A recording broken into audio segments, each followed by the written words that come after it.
मुसलमानों का बहिष्कार लगातार चल रहा है और मुसलमान बड़ी ही खामोशी से अपने होते बहिष्कार को देख रहा है, क्योंकि मुसलमानों के पास ना तो व्यापार है, ना रोटी है, ना रोजी है। वो तो पंचर बनाने वाला, और इस पंचर को भी अब छीनने का काम चालू हो गया है, क्योंकि जो साधु संत हैं वो अपने हेट स्पीच से मुसलमानों के बहिष्कार की सरेआम बात कर रहे हैं, उनसे सामान ना खरीदने की सरेआम बात कर रहे हैं, उन्हें मार देने की, कुचल देने की, खत्म कर देने की सरेआम बात कर रहे हैं। लेकिन सरकार है कि कुछ सुनने को तैयार नहीं है।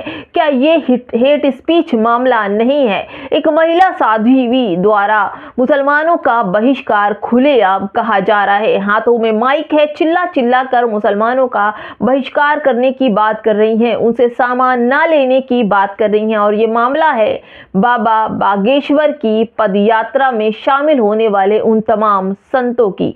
पूरी खबर आपको बताऊंगी दोस्तों कि कैसे, किस तरह से मुसलमानों का बहिष्कार शुरू है। मुसलमानों को एक एक पैसे का निकम्मा बनाने की तैयारी है, एक एक पैसा छीन लेने की, एक एक रोजगार छीन लेने की पूरी तरह से तैयारी। और जिस तरह से ये मानसिकता चली है दोस्तों, वो बेहद शर्मनाक है और अफसोसजनक है कि जिस साधु संत का कर्तव्य होता है कि हर गरीब तबके, बिछड़े, गरीब, दलित और कमजोर लोगों का साथ देना, उन्हें सही रास्ता दिखाना, तो वहीं आज साधु संतों ने मुसलमानों के खिलाफ जिस तरह के गंदे अल्फाज और उन्हें बहिष्कार, उन्हें मार देने, काट देने की बात कर रहे हैं दोस्तों, ऐसा तो नहीं लगता कि हमारे देश में लोकतंत्र बचा है। और जिस तरह से लोकतंत्र की हत्या करने ये लोग पदयात्रा निकाल रहे हैं, सरकार इनके बिल्कुल सपोर्ट में है। किस तरह से सरकार अपने लोगों को समेटने का काम कर रही है और एक तरफा मुसलमानों को नरभक्षी, राक्षस और तमाम तरह की बातें कहलाने पर मजबूर है, क्योंकि जिन संतों के हाथों में माइक है वो लोग लगातार मुसलमानों को लेकर बात कर रहे हैं। अगर आप यतीनंद सरस्वती की बात करें तो उन्हें देखिए, वो हमेशा कहते हैं कि हिंदू लोगों को, जो हिंदू समुदाय के लोग हैं, उन्हें तलवार रखिए, हथियार रखिए और मुसलमानों का नरसंहार कर डालिए। मुसलमान 50% हो जाएंगे तो फिर हमें ना तो पूजा करने देंगे, ना पाठ करने देंगे, ना सनातन का कोई बात करने देंगे। इसलिए हथियार रखिए और आपके घर अगर आए तो उन्हें मार डालिए। यतीनंद कहते हैं कि मुसलमानों के स्कूल, कॉलेज, यूनिवर्सिटी पर बुलडोजर नहीं, बम फेंक दीजिए और इन्हें अब बम से मारा जाना चाहिए। इस तरह से खुलेआम मुसलमानों का नरसंहार करने की बात कर रहे हैं। बाबा बागेश्वर कहते हैं हथियार रखो, मुसलमानों के लिए हथियार रखो, और जरा सा भी कुछ बोलें तो उन्हें छोड़ो मत, और सनातनी झंडा हम उनके सीनों में गाड़ देंगे अगर वो किसी तरह का विरोध करेंगे। इस तरह से वो बातें कर रहे हैं दोस्तों। एक और मामला, ये खबर देखिए मुस्लिम स्पेस की है कि बाबा बागेश्वर की जो पद यात्रा शुरू हुई है उसमें तमाम तरह के लोग उनसे जुड़ रहे हैं। चाहे आप देखिए सीडी और सीबीआई और ईडी के जो भागे हुए खिलाड़ी हैं वो भी बाबा की यात्रा में शामिल हो रहे हैं, क्योंकि उनका कुछ जो गुनाह है वो कम हो जाए।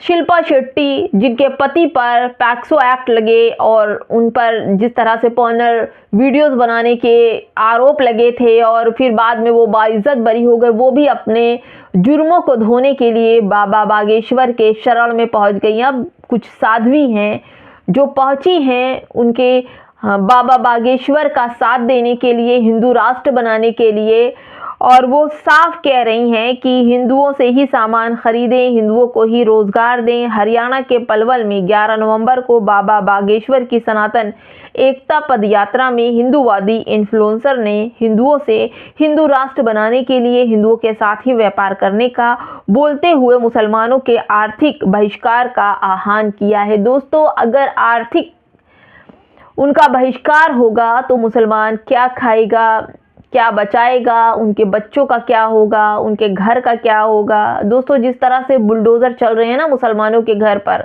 उनकी दुकानों पर, और जिस तरह से छोटे छोटे आरोप लगा लगा कर उनके घरों को तोड़ा जा रहा है, उन्हें जेलों में ठूसा जा रहा है और बड़े बड़े उन पर आरोप लगा करके उन्हें आजीवन कारावास की सजा भी दिलाई जा रही है। दोस्तों, ये बेहद शर्मनाक है और ये कहा जा रहा है कि संविधान के विरुद्ध ये सारे काम हो रहे हैं। और जिस तरह से ये हिंदुओं की बात करते हैं और हिंदू ही लोगों को अपने साथ नहीं मिलाते, क्या बाबा बागेश्वर की जो ये पद यात्रा है यहाँ पर कोई दलित समुदाय का व्यक्ति पहुंचा जिसको बाबा ने गले लगाया हो, कोई दलित बहुजन जिसको बाबा ने पैर छूने दिया हो?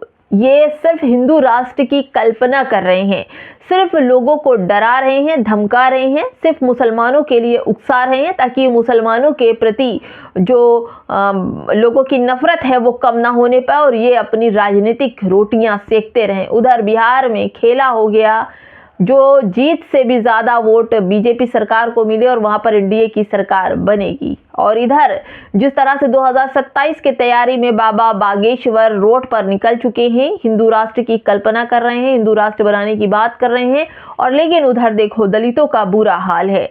कभी दलितों के सर पेशाब किया जाता है, कभी दलितों को पेशाब पिलाया जाता है, कभी दलितों को पेशाब चटवाया जाता है।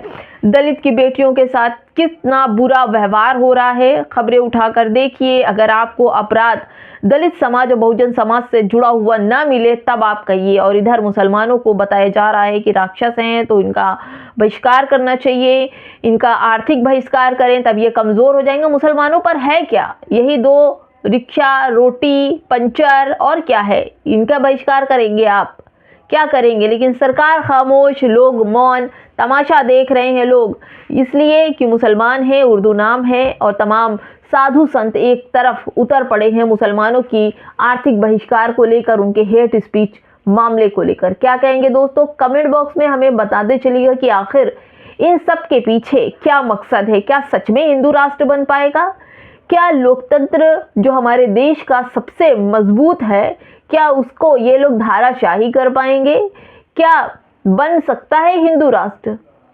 अगर हिंदू राष्ट्र बन गया तो दोस्तों दलितों का क्या होगा? क्योंकि दलित ने बड़ी मेहनत से, आप ये देखिए, बड़ व्यवस्था बनने नहीं देंगे। अभी हाल ही में जब पदयात्रा निकली थी बाबा बागेश्वर की, तो उसमें दलित समाज के कुछ लोगों की भिड़त हुई, क्योंकि मालूम है, जो पढ़े लिखे लोग हैं उन्हें मालूम है कि अगर हिंदू राष्ट्र बना तो सबसे ज़्यादा जो नुकसान होगा वो दलित समाज से आने वाले लोगों का होगा और बहुजन समाज के लिए बेहद गलत होगा, क्योंकि जो वर्ण व्यवस्था है, जो ब्राह्मणवादी व्यवस्था है, वो फिर से चालू हो जाएगी और फिर से वही सब कुछ होगा जो आज़ादी के पहले का था। यानी कि जो दलित समाज के लोग हैं उन्हें फिर से झाड़ू बांधने की बात की करेंगे, फिर से उनकी बेटियां कपड़ा नहीं पहन पाएंगी। फिर से अभी आपने देखा नहीं कि सीजीआई पर क्या हुआ और उस वकील ने क्या किया और उसके साथ कितनी जल्दी सब कुछ हो गया। दोस्तों ये सब कुछ चल रहा है, एक तरफ मुसलमानों को बहिष्कार करने की बात की जा रही है और दूसरी तरफ दलितों को उनका हक, हुकूक मंदिर में जाने नहीं दिया जा रहा, उनके तमाम चीज़ों का हनन हो रहा है। क्या समझते हैं दोस्तों, हिंदू राष्ट्र बन जाने से सबसे बड़ा नुकसान किसको होगा? हमें कमेंट बॉक्स में ज़रूर बताइएगा। नमस्कार।